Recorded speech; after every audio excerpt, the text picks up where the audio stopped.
Hey guys, so today we're going to go over a short video on how to get your NAS to show up in the network. You may want it to be down here where your network is, and you can see it right there. I have my hard drives that you can go into. My problem before was that was not there, but I could still see it right here, which I could use it online or access it online through my web browser, but I wanted to be able to transfer things straight from my computer. Makes things a lot faster. So if you can't do that, I got a quick fix for you. So down here in the bottom right, you're going to go ahead and right click on your network. Then you're going to go into Open Network and Internet Settings. Once here, you're going to go into your sharing options.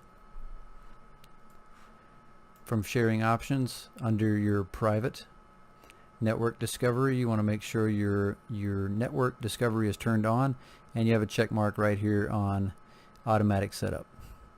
You're going to go ahead and save and exit out of that. And then there's one more step. Go down here to the bottom left, and you're going to type in control panel. Once control panel comes up, if you see the categories like this, just go ahead and click on category, go large icons, and that'll get us over to our next step. So we're going to go into program and features right here.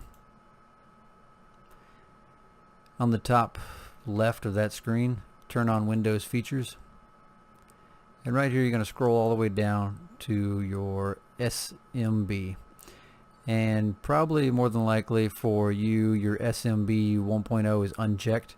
Go ahead and check that, and then make sure that all three underneath of it are checked as well.